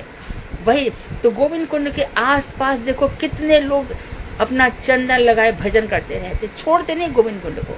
कैसी कैसी अनुभूतियां वहां पर होती हैं। तो मोहन मंगी से कहा कि तू मुझे गोविंद कुंड ले चल। तो मोहन मंगी बोले, कहा कह रहे हो जे, अब मेरे ऊपर चलोगे? वो भागने लगा। कहा कहेगी दुनिया, अरे मैं छूत वाला हूँ, आप ऐसे मुझे कैसे, क्योंकि भंगी है, मैं अस्पृश्य हूँ। तो उसकी एक बात नहीं सुनी, उसके कंधा पर चढ़ गए और कंधा पर चढ़ करके पहुंच गए गोविंद कुंड में। और यहाँ पर गोविंद देव चंदन घिस रहे थे, अपने आराम से सुबह सुबह उठ के भजन कर रहे थे। तो आंख उठा के देखा कि मोहन भंगी के ऊपर जी चले आ रहे हैं। अरे कोई और ना मिलो का, जय मिलो तुम्हें आवे के तई। तो उनको गले लगाने आए, आलिंगन करने आए उनका। मोगू मत छुइयो, अप्रस में हूं मैं। शुद्धता को कछु तो ख्याल रखना चाहिए। जे का करो आपने तो अनर्थ कर डालो, विचारी ना करो, जो मना उनको कहा। तो उस समय उन्होंने जैसी छूना चाहा, हमारे गोविंद दास ने उनको सखा भाव है, गोविंद दास को धक्का दे दिया।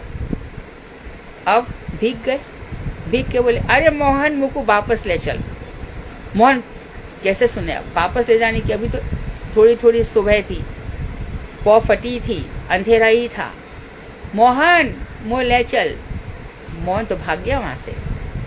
अब ये तो जा सकते थे, तो खुद ही उठे और आकर के स्वयं ही मंदिर में पहुंच गए।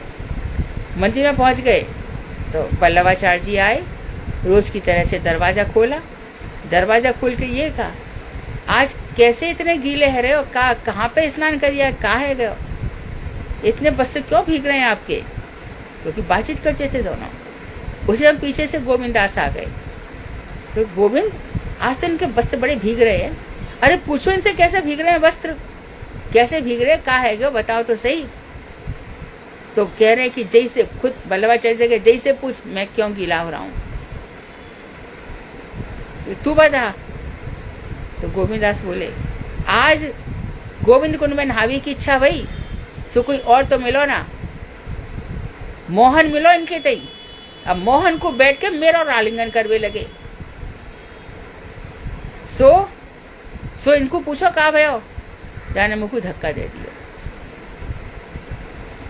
अरे बाबरे, पागल है तू, जाको भगवान ने स्वयं स्वीकार कर लिया, वो अस्पृश्य है सके का, वो भंगी रहे हो का, ये कैसी बात कर ली? तो ऐसा सखा भाव था इसमें। हमारे मुख्य रूप से सूरदास जी भी थे। मैया मोरी मैंने ही माखन खायो, बोर भयो गौवन के पीछे मधुबन मोहे पठायो। तो सुबह सुबह तो मधुबन भेज देती है मुझे गैयाओं को चराने के लिए, मैं तेरा माखन कब खा लिया? और तू बार बार दाऊ भैया पे, दाऊ भैया की बातें मानती है। दाऊ भैया से भी दोनों ही भाव है। दाऊ भैया भगवान श्री कृष्ण के साथ वात्सल्य भाव भी रखते हैं और सख्य भाव भी रखते हैं।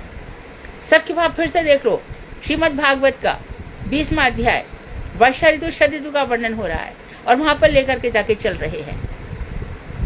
देखो सख्य भाव, देखो हे बलराम भैया, देखो ये पेड़ झुक झुक करके कितने श्रृंगारिक भाव से आपको नमन कर रहे हैं। तो वहां पे ऐसे वर्णन किया है। और बलराम जी ने स्वयं श्री कृष्ण की गोपियों के साथ रास किया है, सख्य भाव है। तो सूरदास के साथ सख्य भाव है। सूरदास ने सभी प्रकार के बूझत श्याम कौन तू गोरी, जब राधा जी मिलती हैं तो हर बार उनको लगता है पहली बार ही मिली है। तो श्याम राधा जी से पूछते हैं, गोरी राधे तुम कौन हो? तो क्या बोलते हैं वो, हमने सुना है कि जो चोरी वोरी बहुत करता है गोकुल में, तुम वही तो नहीं हो? तो ये जो सखा भाव की बातें है, ये अष्ट सखा, जो अष्ट सखा है, अष्ट छाप के कवि कहते हैं इनको, अष्ट छाप के कवि 8 तो इन्होंने खूब सख्य रस का आनंद लिया है। तो इसके लिए मंत्र कौन से रहे ये, लेकिन हमारे गौड़ीय जो मंत्र हैं वो उससे भी ज्यादा आगे बढ़ गए, क्योंकि हमारे गौरांग महाप्रभु आ गए और जो विरह का रस का आस्वादन उन्होंने किया, वो विरह रस हमारा प्राण बन गया। राधा हमारी प्राणेश्वरी है, वही हमारी जीवातु है, वही जीवन है, वही कृष्ण के पास अनुगत रहती हैं, कृष्ण के पास जाती, अभिसार के लिए जाती हैं। और कृष्ण भी बंशी बजा करके गोपियों को नहीं, हम सब गोपियां बन जाएंगे एक दिन, जब हम अपने नित्य शुद्ध संबंध में स्थापित हो जाएंगे। नित्य संबंध भी कहा मैंने और नित्य शुद्ध संबंध भी कहा। मुझे लगता है समय हो गया है ना। वांक्षा कर्तरु वैश्य कृपा सिंधु बेवचा पतितानां पावनेभ्यो वैष्णवेभ्यो नमः।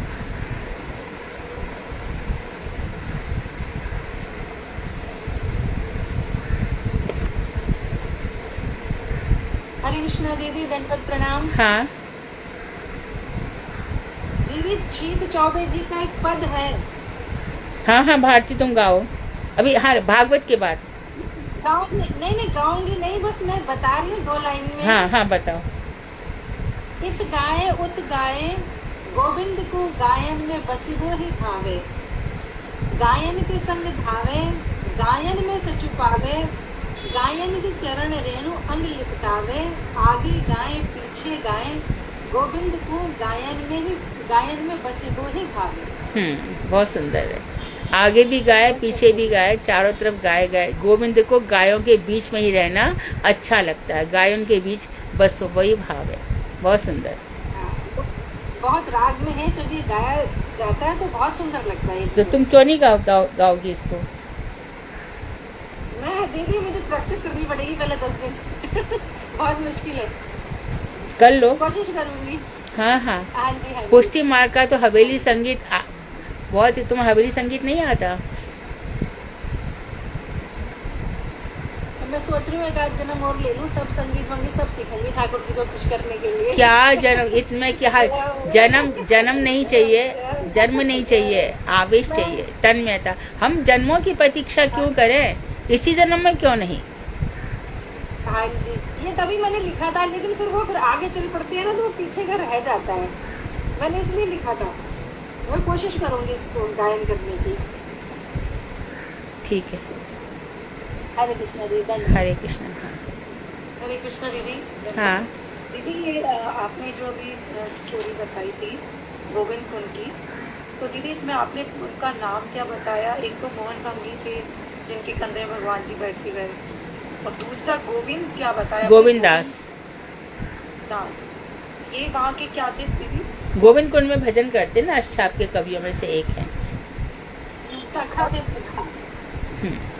वल्लभाचार्य जी का जो ग्रुप था ना 8 मित्रों का, ये उनमें से एक है। उनमें से ये मंदिर की सेवा करते होंगे। उसके अंदर जो विग्रह होंगे वो चल के गए क्या उनकी कंधे में बैठ करके? हाँ हाँ हाँ गोविंद, हाँ वहाँ पे जो मंदिर है वहीं के श्री विग्रह, राइट।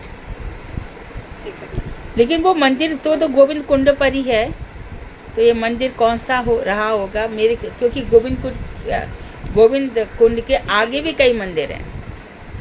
हाँ, उसके आसपास जो विग्रह होंगे मंदिर हाँ, के अंदर कई मंदिर है वहाँ। तो दीदी उन्होंने पुश किसको किया? गोविंद दास को पुश किया या गोविंद दास ने भगवान को किया? भगवान को, गोविंद को वो आलिंगन करना चाहते थे, उन्होंने कहा मेरे को मत छुओ, धक्का दे दिया उनको, तो गोविंद कुंड में गिर पड़े।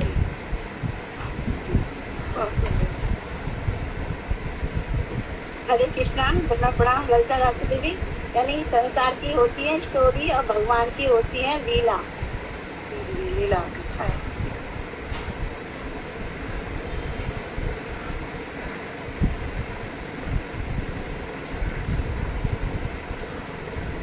और कोई प्रश्न है? आपने जो भी बताया था ना, ये एक के बाद एक के फल के जो बारे में बात हो रही थी, हाँ मायावादी, हाँ इसमें उसमें जो लिखा है कि भगवान की इस प्रतिज्ञा द्वारा केवल चिन्मात्र सत्तानिष्ठ प्रपत्ति में मायावादियों को आसुरिक तन्मयता के साथ एक के फल की प्राप्ति हुई। ये मायावादियों को एक बार फिर से आप समझा दो मेरी प्लीज। मायावादी अपनी आत्मा का लोप कर देते हैं, है ना। इनका सूक्ष्म शरीर स्थूल शरीर दोनों ही खो जाते हैं। तो इनकी सत्ता तो रहती है, लेकिन इनकी सत्ता रहेगी जरूर, परंतु उन्होंने अपनी सत्ता का ऐक्य कर लिया ब्रह्म के साथ। ये आस्तिक भाव है, क्योंकि कोई भी ब्रह्म नहीं बन सकता, परंतु ये ब्रह्म के साथ ऐक्य हो जाते हैं, क्योंकि भगवान कह रहे तू जैसे मुझे भजेगा वैसी हो जाए। तो अपने आप को समझते हैं कि ब्रह्मी हो गया, इसलिए ना इनके अंदर कोई सेवा की भावना होती है, ना पुनर्जन्म की भावना होती है, कोई प्रकार की भावना नहीं होती है, निर्विकार ऐसे ही पड़े रहते हैं। यही मायावादी हैं, ये अपने आप को ब्रह्म समझ लेते हैं। इनका ऐसा कहना है कि ब्रह्म जब भूल जाता है तो माया के जाल में फंस जाता है, फिर वो जीव बन जाता है, और जीव जब माया को समझ लेता है, उसकी अविद्या दूर हो जाती है, तो जीव ही ब्रह्म बन जाता है। जीवो ब्रह्मैव ना पराहा, जीव ब्रह्म ही है, कोई दूसरा नहीं है। ब्रह्म सत्यम जगत मिथ्या, ब्रह्म ही सत्य जगत मिथ्या है। सर्वम खलु इदं ब्रह्म, ये सब कुछ है वो ब्रह्म ही है। इस तरह से इनकी भावनाएं रहती है। ठीक है हरे कृष्णा दीदी, दंडवत प्रणाम। दीदी जो ये कृष्ण गुणगत है, ये गुणगत तन्मयता के अंदर ही जैसे आएगा, तो इसमें दास्य में हनुमान जी का भी आ सकता है रामचंद्र जी के साथ, दास आपने अभी बताया। नहीं, यहाँ तन्मयता है। हनुमान जी उनके गुणों से इतने प्रभावित नहीं है, उनके भगवत्ता से प्रभावित है।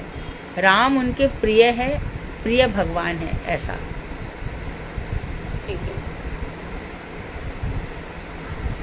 दंडवत प्रणाम।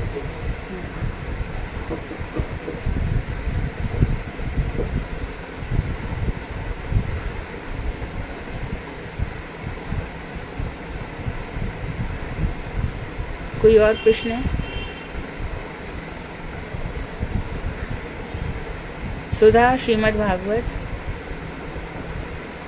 जी दीदी, दीदी आज अनुराधा खंडेलवाल दीदी करेंगी 18वां अध्याय, चतुर्थ स्कंद चल रहा है हमारा। चौथे स्कंद में कुल कितने अध्याय हैं? 33 है या 31 है? 31। 31। ठीक है, अनुराधा दीदी शुरू करिए प्लीज। हरे कृष्ण। हाँ, हरे कृष्णा, सबको धन्य प्रणाम। सत्यान मेरादन से ज्ञानन जन चला गया, तक्षोरुनु मिलितम येन तस्मै श्री गुरुवे नमः। वांछा कल्प तरुभ्यश्च कृपा सिन्धुभ्य च पतितानां पावनेभ्यो वैष्णवेभ्यो नमो नमः। विष्णु लीला प्रविष्ट ओम विष्णु पाद अष्टोत्तर तत् श्रीमद भक्ति वेदांत श्री नारायण गोसाई महाराज जी के श्री चरण कमलों में मैं असंख्य कोटि दंड प्रणाम करती हूँ। अपनी शिक्षा गुरु श्री मधु दीदी के चरणों में कोटि कोटि दंड प्रणाम करती हूँ, और यहाँ पर उपस्थित सभी वैष्णवियों के चरणों में यथायोग्य दंडवत प्रणाम। आज का है भागवत में 18वां अध्याय, महाराज पृथु द्वारा पृथ्वी दोहन। पेज नंबर है 979। तो इसमें मैत्री जी कहते हैं कि हे विदुर जी, उस समय क्रोध के कारण महाराज पृथु के होठ कांप रहे थे। तो मैं ये थोड़ा वक्त पीछे चलूंगी कि उनके महाराज पृथु के होठ क्यों कांप रहे थे, यानी क्यों वो इतना क्रोध कर रहे थे। तो इसमें है कि अंग नाम के एक राजा थे, उनकी पत्नी सुनीता थी, और उन्होंने बहन को जन्म दिया था। एक उसकी दुष्टता को देखकर राजा अंग नगर छोड़कर चले गए, और मुनियों ने उसे श्राप दिया और वह मर गया। और कोई राजा ना होने के कारण लिटोर यानी वो तब कोई राजा नहीं रहा, तो सब वो यानी जो बुरे लोग थे, लुटेरे थे, उन्होंने प्रजा को कष्ट देना शुरू किया। तो ये देखकर बहन की दाहिनी भुजा का मंथन किया, जिससे भगवान विष्णु के अंश अवतार पृथु प्रकट हुए। और जब वो यानी प्रथु महाराज राज्य को यानी संतान की तरह मानते थे, पालन करते थे, जब देखा कि उनको अन्न का अभाव हो गया है, उनको मालूम पड़ा कि यानी पृथ्वी देवी ने खुद ही अपने वो अन्न को, औषधियों का अपने अंग में ही समेट लिया है, तो उन्होंने उन्हें बाण संतान किया और फिर वे कांपती हुई बोली और फिर क्रोध। महाराज पृथु बोले, तू यानी पूजा तो लेती है, हरी हरी घास तो खा जाती है, लेकिन तू दूध नहीं देती है, और वो उससे क्रोध करने लगे। तो फिर आज का वो चालू होता है कि यानी महाराज पृथु के होठ कांप रहे थे। चालू होता तो है ये भाषा, हाँ, भाषा नहीं, सौष्ठव की sorry। कर प्रारंभ होता हाँ, है। नहीं, देवी पृथ्वी देवी ने स्तुति, उन्होंने पृथ्वी देवी ने स्तुति करी और अपने हृदय को संयम किया और फिर कहने लगी, हे प्रभु, आप अपना क्रोध शांत कीजिए और मैं जो प्रार्थना करती हूँ उसे ध्यान देकर सुनिए। जिस प्रकार से भ्रमर पुष्पों से अपना सार भाग मकरंद ग्रहण कर लेता है, उसी प्रकार बुद्धिमान पुरुष भी समस्त विषयों से सार ग्रहण कर लेते हैं। तब तत्वदर्शी मुनियों ने इस लोक और परलोक में मनुष्यों के कल्याण के लिए, पुरुषार्थ की सिद्धि के लिए बहुत से उपाय निकाले और काम भी किए हैं। उन प्राचीन ऋषियों के द्वारा बताए गए उपायों का इस समय भी जो पुरुष श्रद्धा पूर्वक भली भांति आचरण करता है, वह सुगमता से अभिष्ट फल प्राप्त कर लेता है। परंतु जो अज्ञानी पुरुष उसका अनादर करके अपनी स्वतंत्र इच्छा से मन कल्पित उपायों का आश्रय लेता है, वह जितनी बार भी कार्य आरंभ करता है उतनी बारी वह निष्फल होता है।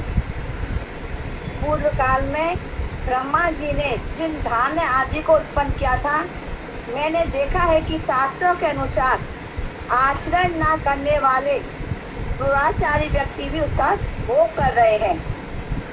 आप राजा लोगों ने मेरा पालन और आदर करना छोड़ दिया है। इसके फलस्वरूप प्राय सभी लोग चोर हो गए हैं। इसी से यज्ञ के लिए औषधियों को मैंने अपने में छिपा लिया है। अधिक समय हो जाने से अवश्य ही वे ध्यान में उधर में गिर हो गए हैं और इस विषय में जो मैं आपको उपाय बतला रही हूँ, उन उपायों का प्रयोग करके इन समस्त वस्तुओं का उद्धार करना ही आपके लिए उचित है। यदि आपको समस्त प्राणियों के अभिष्ट एवं बल प्रदायक अन्न की आवश्यकता है, तो आप मेरे योग्य बछड़ा, दोहन पात्र और दुहने वाली की व्यवस्था कीजिए। मैं उस बछड़े के प्रति वात्सल्य युक्त होकर दूध के रूप में आपको सभी अभिष्ट वस्तुएं दे दूंगी। आपको मुझे संकल्प करना होगा, जिससे कि वर्षा ऋतु बीत जाने पर मेरे ऊपर इंद्र का बरसाया हुआ जल सर्वत्र बना रहे। पृथ्वी के कहे हुए ये प्रिय और हितकारी वचन स्वीकार कर महाराज पृथु ने मनु को बछड़ा बनाया और अपने हाथ रूपी पात्र में ही समस्त औषधियों को दोहन किया। राजा पृथु ने पृथ्वी को वशीभूत कर लिया था, अतः दूसरे ऋषि आदि भी वशीभूत पृथ्वी का अपनी अपनी इच्छा अनुसार दोहन करने लगे। ऋषियों ने बृहस्पति जी को बछड़ा बनाकर इंद्रिय रूप पात्र में और पृथ्वी देवी से वेद रूप पवित्र दुग्ध का दोहन किया। देवताओं ने इंद्र को बछड़ा बनाकर स्वर्ण में पात्र में सोम, अमृत, मन शक्ति और इंद्रिय शक्ति और शारीरिक बल रूप दुग्ध का दोहन किया। दैत्य और दानवों ने असुर श्रेष्ठ प्रहलाद को बछड़ा बनाकर लोहे के पात्र में मदिरा और ताड़ी, ये ताड़ी क्या होती है? आशम ताड़ी क्या होती है? ताड़ी भी एक प्रकार की शराब होती है। इसको नीरा भी कहते हैं, नीरा। कोई जगह ताड़ी कहते, कोई जगह नीरा कहते हैं। मदिरा अलग होती है और ये अलग होती है। ये अलग अलग जाति के फल होते होंगे ना, कोई अंगूरों की बनती है, कोई फूलों की बनती है। ताड़ी एक फल होता है दीदी, ये गोवा में बहुत होता है और इसकी बड़ी शराब बनती है, ताड़ी हाँ, की शराब वही। गोवा में भी। जो बंगाल में भी है। ये नारियल जैसा फल होता है, सिंगाड़े जैसे 3 फल निकलते हैं और ताजा होता है तो नीरा कहलाता है, और जब शाम तक सड़ जाता है फर्मेंटेशन तो ये ताड़ी बन जाती है शराब। हाँ, ऐसा होगा। ठीक। धारी रूप दूध का दोहन किया। गंधर्व और अप्सराओं ने विष्णु को बछड़ा बनाकर कमल रूप पात्र में संगीत माधुर्य और सौंदर्य रूप दुग्ध का दोहन किया। कपिल देव जी को बछड़ा बनाकर आकाश रूप पात्र में, और सिद्धों ने अरिमा आदि अष्ट सिद्धि तथा विद्याधरों ने आकाश में विचरण करने की शिक्षा देने वाली विद्या का दोहन किया। किम पुरुष आदि अन्य मायावियों ने मैं दानव को बछड़ा बनाया तथा अंतर्ध्यान होना, विचित्र रूप धारण कर लेना और संकल्पमयी माया का दोहन किया। बिना फल वाले सांप और फल वाले सांप, नाग और बिच्छू आदि विषैले जंतुओं ने कच्छप को बछड़ा बनाकर मुख रूप पात्र में विष रूपी दुग्ध का दोहन किया। गरुड़ को बछड़ा बनाकर पक्षियों ने कीट पतंग रूप क्षर और फल आदि रूप अचूर दुग्ध का दोहन किया। वृक्षों ने बट वृक्ष को बछड़ा बनाकर अनेक प्रकार का रस रूप दुग्ध दुआ, और पर्वतों ने हिमालय रूप बछड़े के द्वारा अपने शिखर रूप पात्रों में अनेक प्रकार से धातुओं को दोहा। पृथ्वी तो सभी अभिष्ट वस्तुओं को देने वाली है, और इस समय यह पृथ्वी ये प्रतु जी के अधीन थी। अतः उससे सभी ने अपनी अपनी जाति के मुखिया को बछड़ा बनाकर अलग अलग पात्रों में भिन्न भिन्न प्रकार के पदार्थों को दुग्ध के रूप में दूह लिया।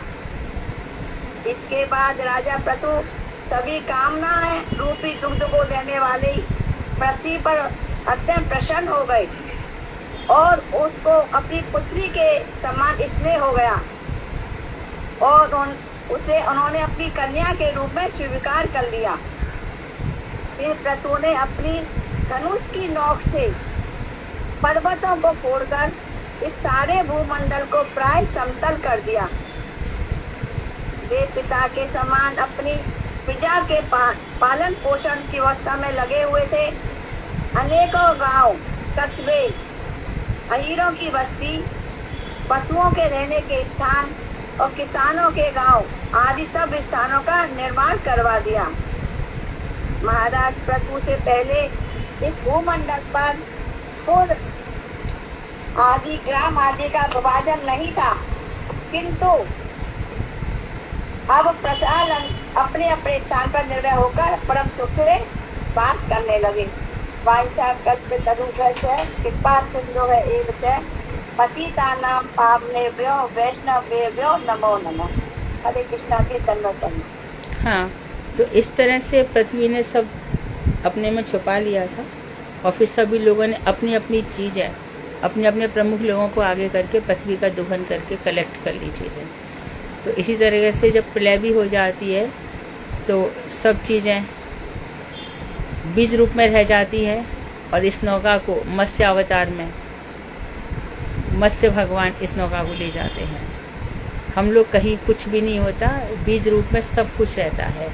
हम ही लोग तरु लता औषधि नाम, हम ही लोग कभी कभी जड़ी बूटियाँ भी बन जाते हैं। कई प्रकार के हमारे जन्म होते हैं। इसलिए कहा है जीवो जीवस्य भोजनम, जीव ही जीव का भोजन है। तो जो चीज़ें भक्ष्य हैं उनको हम खा सकते हैं। जल में भी कितने सारे हम देखते कि कितने माइक्रो से देखा जाए तो कितने सारे घूमते रहते हैं। तो वो सब भक्ष्य है, खाने योग्य हैं। वो हमें जहाँ तक कि देखो भगवान जरूरत होती है ये ना, भगवान श्री राम ने, लक्ष्मण क्या है, श्री राम लक्ष्मण को जिंदा कर देते मात्र आंखों को देखकर। कृष्ण कितने सारे लोगों को जिंदा किया, खाली दृष्टि डाली, पर लक्ष्मण जी को नहीं जीवित किया। वहाँ पे भी जड़ी बूटियों का महत्व बताया गया। हनुमान जी गए हैं और जड़ी बूटी लेकर के आए हैं, तब हनुमान संजीवनी बूटी से जीवित हुए हैं। तो ऐसे बहुत सारी चीज़ों की जरूरत पड़ती है हम लोगों को इस संसार में। इसलिए महाराज पृथु के कहने पर सबने अपने अपने पात्रों में चीज़ों का दोहन कर दिया। कीर्तन। दीदी एक प्रश्न पूछूं?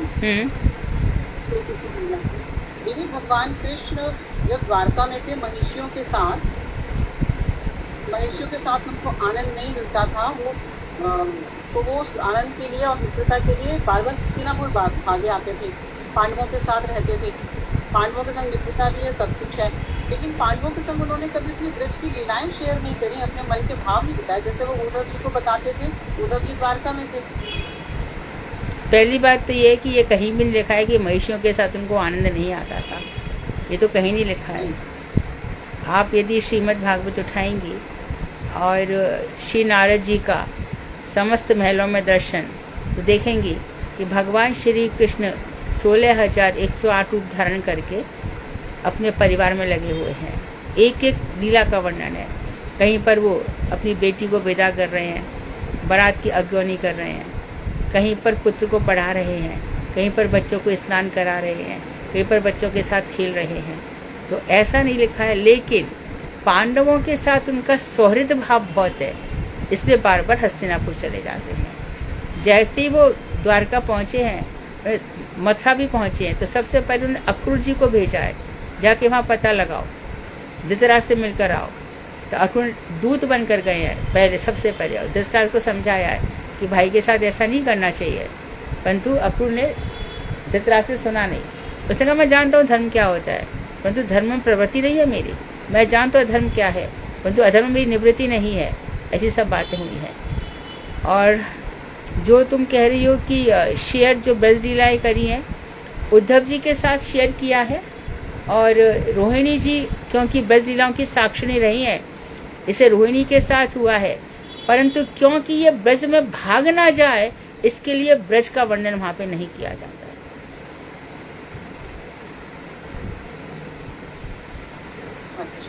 ठीक है। ब्रज का माधुर्य कहीं उनको इतना ज्यादा ब्रज से प्रेम है, कहीं ये ब्रज चले ना जाए लौट करके। तो ये दंतवक्त के बाद जो दतिया गांव है, आज भी है, वहाँ दंतवक्त को लेते लेते उधर की तरफ पहुँच गए, तो वहाँ पे आके देखा कि जिन गोपियों को वो छोड़ कर गए, वो सब की सब यमुना किनारे, जिसको हम पल्ली पार कहते हैं, अथवा जिसको जहाँ बलराम जी है, गोकुल महावन, वहाँ पर जाते हैं कृष्ण उस तरफ, और इस तरफ से हो जाता है ब्रज, यहाँ मथुरा की तरफ, और उधर चले जाते हैं गोकुल की ओर। वहाँ से कृष्ण 2 महीने रहे।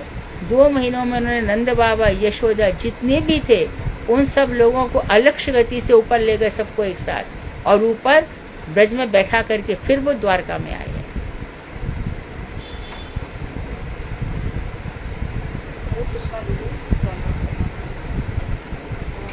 तो हमने पढ़ा तो ग्रंथों में ये है ना कि महर्षियों से ज्यादा वो ब्रज की गोपियों और राधा श्रीमती राधा रानी के प्रति ज्यादा माधुर्य भाव का प्रेम उनके लिए तड़पते थे, द्वारका में भी रहकर। तो इसलिए वो जब हम आजकल एक ग्रंथ पढ़ रहे हैं ना, जगन्नाथ यात्रा, तब भी यहाँ पे प्रसंग में आया था कि रुक्मणी माता जी, जब रोहिणी माता जी को कथाएं सुनाती है, भगवान बाहर बैठ के सुनते हैं, वहाँ के प्रेम के बारे में सब बताते हैं कि जैसे भगवान फिर हाथ पैर विगलित हो जाते हैं ना, हाथ पैर विगलित हो जाते हैं ना, फिर भगवान जगन्नाथ बन जाते हैं ना, वो तीनों ही बहन भाई। सुभद्रा जी के तो हाथ भी नहीं रहते हैं। तो वहाँ पे ज्यादा प्रेम तो ब्रज के लिए था ही ना। हाँ, द्वारका की रानियों से ज्यादा प्रेम तो है। तीनों की रति डिफरेंट है ना। रुक्मणी जी इत्यादि की जो रति है वो समंजसा है, और गोपिकाओं की रति समर्था है, और कुब्जा की साधारण रति है। वहाँ परकीय रस है, यहाँ पर स्वकीय रस है। कृष्ण हमारे पति हैं, इनका कर्तव्य बनता है हमें रक्षा करना, और वहाँ पर पर किया रस है। बहुत ही डिफरेंस है दोनों में। वो रानिया पर जानती है ना कि वो भगवान ब्रज की गोपियों को और राधा रानी को ज्यादा हाँ करते हैं ना, वो तो रोहिणी देवी ने भी बताया ना सबको।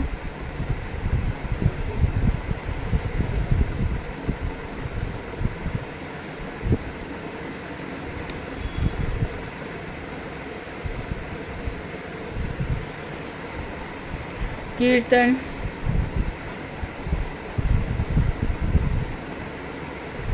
दीदी मैं गाऊँ, दंडवत प्रणाम दीदी, मैं गाऊँ। कौन मैं कौन है?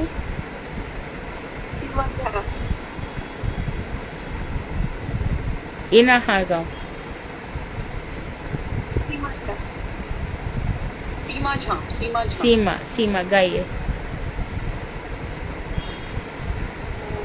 हमार बलि दे प्रभु আর কে নাই, তুমি আমার মাতা পিতা বন্ধু ভাই, বন্ধু দ্বারা সুত সুত তব দাসী দাস, সেইতে সম্বন্ধে সবে हमारा प्रयास, धन क्षण निरंतर तुम्हारा बलिया, रक्षा करिया मेरी मात सेवक हरिया, तुम्हारा कार्य रे तारे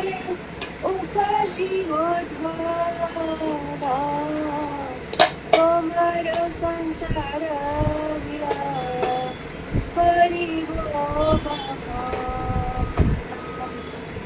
ভালো মন্দ নাহি জানি, সেবা মত করি, তোমার সংসারে আমি বিষয় প্রহারি, তোমার ইচ্ছায় করা ইন্দ্র ইচ্ছালো না, শ্রবণ দর্শন প্রাণা ভোজন বসন, নিজ মুখ লাগি কিছু নাহি পারিয়া,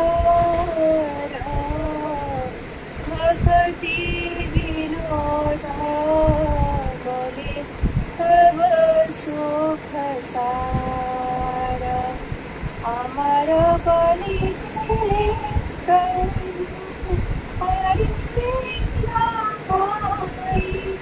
তুমি আমার মাতা পিতা বন্ধু ভাই, ঠাকুর ভক্তি বিনোদ, ঠাকুর ভক্তি বিনোদ, भक्ति विनोद, ठाकुर भक्ति विनोद, दंडवत प्रणाम। कहाँ से लिया है तुमने? कल अनुराग ने तो नवदीप महात्म से लिया था, तुमने ये कहाँ से लिया है? ये मैं गौड़ीय गीति गुच्छ से आत्मनिवेदन ममतास्पद देह समर्पण। हाँ राइट राइट, ठीक है, अर्थ बोल दो फिर इसका। हे प्रभु, मेरे लिए इस जगत में आपके अतिरिक्त अपना कहलाने वाला कोई नहीं है। आप ही एकमात्र मेरे पिता, बंधु एवं भाई हैं। ये बंधु, स्त्री, पुत्र तथा पुत्री सब आपके दास दासियां हैं। मैं केवल अपना कर्तव्य पालन कर रहा हूँ। धन जन गृह सब कुछ आपका है। अपना जानकर मैं तो सेवक मात्र होकर आपकी सेवा के लिए मैं धन इकट्ठा करूँगा तथा इसके द्वारा आपके संसार का निर्वाह करूँगा। हे प्रभु, अच्छे बुरे का ज्ञान मुझे नहीं है। मैं तो संसार विषयों का होकर सेवा मात्र कर रहा हूँ। इंद्रिय, श्रवण, दर्शन, ज्ञान हो